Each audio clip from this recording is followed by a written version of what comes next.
Hello hi नमस्कार welcome to my YouTube channel Defence Update explain by Ajit Nanda. Government of India Ministry of Defence Department of ex serviceman welfare ने new pension policy जारी किया है 21 सितंबर 2023 को। ये policy सारे army navy air force और TA person के लिए लागू है। ये पॉलिसी 21 सितंबर 2023 से ऑनवर्ड सबके लिए लागू है। जो भी ऑफिसर है, जीसीओ है, वारंट ऑफिसर है, ओआर है और इसका इक्विवेलेंट रैंक जितने भी हैं ये सारे हमारे डिपार्टमेंट में हैं। आर्मी हो, नेवी हो, एयरफोर्स हो या टेरिटोरियल आर्मी हो, सबके लिए लागू होता है। पहली बात ये है, हमारे चैनल के माध्यम से जितने भी हमारे सब्सक्राइबर्स हैं वो पूछ रहे थे कि क्या ये जो बात आई है नया पेंशन रेगुलेशन का सही है या फेक है। हमने इसके ऊपर जांच किया कि नहीं, ये 100% सही है। ये नया पॉलिसी आ गया है जो कि गवर्नमेंट साइट में रिलीज़ हो रखा है। दूसरी बात है, अगर कभी भी आपको इस रूल के बारे में कोई भी जानकारी चाहिए होगी तो आप अगर पेंशन न्यू रेगुलेशन 2023 और ऐसे कुछ टाइपिंग करते तो आपको नहीं मिलेगा, क्योंकि इसका जो नाम है मैं आपको बताता हूँ, आप नोट कर सकते हो, मेरे डिस्प्ले के ऊपर भी लिखा है। यह है नियम का, पॉलिसी का नाम है entitlement rules for casualty pension and disability compensation award to armed force person 2023। ये इसका सब्जेक्ट का नाम है। यही सर्च करने से आपको पर्टिकुलर ये चीज़ आपको मिल पाएगा। इस नियम के अनुसार इससे पहले जो आर्मी का रूल था pension regulation for the army 2008 और नेवी का जो था नेवी रेगुलेशन 1964 और एयरफोर्स का जो रेगुलेशन था pension regulation for the air force 1961, ये सारे रद्द किया जाता है। और GMO guide to medical officer 2008 chapter 5 और चैप्टर 6 और उसके बाद जितने भी अमेंडेड हुए वो सारे बंद हो, उसको रद्द किया जाता है। अभी जो 2023 का ये जो नियम आपके सामने हम दिखा रहे हैं इस पर ही लागू होगा। तो इस नियम में सबसे बड़ी हाईलाइट वाला जो पॉइंट है मैं ओवरऑल आपको पहले बताऊंगा कि इसमें बताया गया है कि जो ब्लड प्रेशर था और जो डायबिटीज़ था, ये जो बीमारी था उसमें पहले जो प्रोविज़न था उसके बाद कोर्ट में केस हुआ है। कोर्ट ऑर्डर के बाद लोगों को काफ़ी इसके लिए मिला है ब्लड प्रेशर डायबिटीज़ को लेके, लेकिन नए नियम में ऐसा कोई भी आपको फैसिलिटी नहीं है। उसमें जो पहले था उससे भी और ज़्यादा आपके लिए डिफ़िकल्टी कर दिया है। दूसरा चीज़ है और एक बड़ी चीज़ है, यहाँ पर एक नया वर्ड जो है इंट्रोड्यूस किया गया है जिसका नाम है एम्पावरमेंट रिलीफ। एम्पावरमेंट रिलीफ क्या होता है? जो कि मेडिकल हम बोर्ड पेंशन बोलते थे, जिसका नाम था डिसेबिलिटी एलिमेंट, उसको चेंज करके एम्पावरमेंट रिलीफ कर दिया गया है।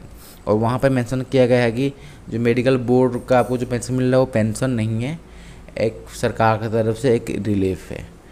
तो ये वर्ड यूज़ करके इसको इंट्रोड्यूस किया गया है। इसके अलावा 2 मेडिकल कंडीशन रखा गया है। 2 मेडिकल के कैटेगरी में आपको होते ही तुरंत घर भेज दिया जाएगा। वो दोनों कैटेगरी के बारे में भी मेंशन कर दिया गया है और इस सारी चीज़ को हम पूरे डिटेल्स एक्सप्लेन करेंगे। मैं अब ओवरऑल बोल रहा हूँ, मेन चीज़ इसमें की पॉइंट क्या है जो चेंज हुआ है। और इसके बाद शेल्टर का पहले प्रोविज़न में 4 कंडीशंस थे। 4 कंडीशन में शेल्टर अपार्टमेंट में अगर आप घर जाते थे तो आपको पूरी बेनिफिट मिलता था। अभी वो 4 कंडीशन को रिड्यूस करके 2 कंडीशन रखा है ओनली शेल्टर अपार्टमेंट में। तो आई होप आपको इसमें ओवरऑल एक आइडिया हुआ कि बहुत बड़ी बदलाव आया है। और जियो में किताब में जो परसेंटेज पहले था अभी नया परसेंटेज भी जारी किया गया, कैसे किसको क्या मिलेगा क्या नहीं मिलेगा, कितना देना चाहिए। तो मैं चाहता हूँ कि ये आपके लिए ही बनाया गया है, जितने भी ऑफिसर जीसीओ ओआर है और वारंट ऑफिसर हैं और इसका इक्विवेलेंट रैंक है। ये पहले जो 2008 का था रेगुलेशन आर्मी में और नेवी का और एयरफोर्स 1964 1961 था, पता नहीं कब कब बना था। 8 के बाद अभी 15 साल के बाद आर्मी में चेंज हुआ है। तो ये आगे जाके 10-15 साल तक यही रहेगा, कुछ तो कम से कम 10 साल के लिए। इसमें एक जो नियम है वो आपको जानने की ज़रूर है, जिसमें कि आपको इसमें से मिलने वाली जो फ़ायदा है उसको आप उठा सकें, ले सकें, और इसमें होने वाले जो आगे जाके जो मे भी जो रिस्क फैक्टर है या नुकसान होने वाले चांसेस है उसको आपको अवॉइड करना है, और प्रॉपर तरीके से आप जाके आपको जो सारे चीज़ मिल सकती है, मिलने वाली हैं, उसको ही आपको फ़ायदा से फ़ायदा उठाना है। क्योंकि इसमें आपको सब कुछ लागू हो रहा होगा, बाद में आप जा रहे हो तो सब कुछ कट जाएगा, क्योंकि आप उसके जो मोड ऑफ जो चैनल है उसमें नहीं जाएगा, थोड़ा अलग में निकलोगे। आपको तो पता ही नहीं होगा आपको कैसे कहाँ जाना, क्या करना है। फॉर एग्जांपल आपको दे रहा हूँ, शेल्टर का 4 पॉइंट है, पहले भी 4 पॉइंट से सबको मिल रहा था, अभी काट के 2 हो गया, तो दोनों पॉइंट दे रखा है और उसमें आप नहीं फुलफ़िल करते हो, बाकी उसको दोनों को जो काट दिया, अब उसके मोड से आप जाते हो घर, तो आपको रिसेंटली इन्वेस्टमेंट नहीं माना जाएगा और इसका बेनिफिट नहीं मिलेगा, तो उसमें आपको ज़िंदगी भर बहुत बड़ी नुकसान हो जाएगा।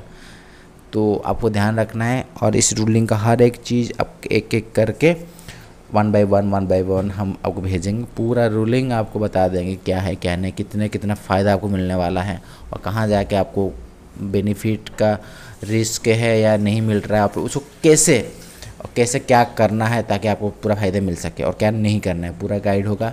तो मैं आशा करता हूँ आपको ये चीज़ बड़ी ज़रूरी वाली होगी, लग रहा होगा नहीं ये जानने वाली बात है। कम से कम मुझे 100 लोगों का एक थम्स अप लाइक वाला सिंबल चाहिए, ताकि मैं इसके ऊपर ज़्यादा से ज़्यादा मेहनत करके आपके पास हर चीज़ पहुँचा सकूँ।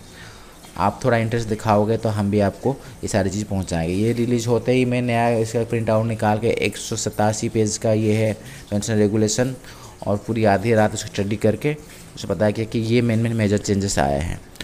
तो आप सपोर्ट करो, आपके लिए जितने भी इसमें दिया है A to Z नियम हम आपके पास सरल उपाय से बताएं। कोई अंग्रेजी नहीं पढ़ के सुनाएंगे, जैसे कि जो लिखा है वो पढ़ के सुना दे, ऐसे नहीं, बता देंगे क्लियर कट क्या है क्या नहीं, क्या मिलेगा क्या नहीं मिला, क्या करने से जो नहीं मिल रहा है आप लॉस से बच सकते हो। बाकी दूसरी चीज़ है, और एक बात बता दूं मैं, मान लो जो भी जितने जवान हैं जो मानो अनरूलिंग कर दिए, कुछ कर दिए, जिसका डेट आ गया है, जो साइन करके अपना लेटर चला गया है, और उनका कार्रवाई अभी तो सितंबर चलो 30 के बाद 21 के बाद हो गया है, अभी अक्टूबर में जा रहे हैं या नवंबर दिसंबर जनवरी फरवरी मार्च में जा रहे हैं, उनको पूरा नया रूल ही लागू होगा। लेकिन जब वो अपना साइन करके शेल्टर का रूलिंग दिए थे या उसका डेट ऑफ डिस्चार्ज निकला, उस टाइम तो पुराना रूल लागू था, उनको तो पता ही नहीं था कि भाई नया रूल आने वाला है, तो किसी को सपना तो आएगा नहीं, ठीक है ना। और वो अपना डिसीजन रूल के हिसाब से लिए थे, उस टाइम पुराना रूल था, पुराना रूल में सब कुछ उनको लागू था। लेकिन अभी ये चीज़ जब हो गया, उसमें डिक्लेयर कर दिया कि 21 सितंबर के बाद नया रूल लागू होगा, तो वो अभी जा रहे हैं 21 सितंबर बाद, तो क्लियर कट है कि उनको नया रूल से ही मिलेगा। अगर खुद अनरूलिंग कर रहे हैं उनको तो कुछ नहीं मिलने वाला है। मेनली जो सर्विस एलिमेंट जो बड़ा आपको मेन पैसा मिलने वाला था। लेकिन मैं आपको ये चीज़ बता दूं, इसमें घबराने की बात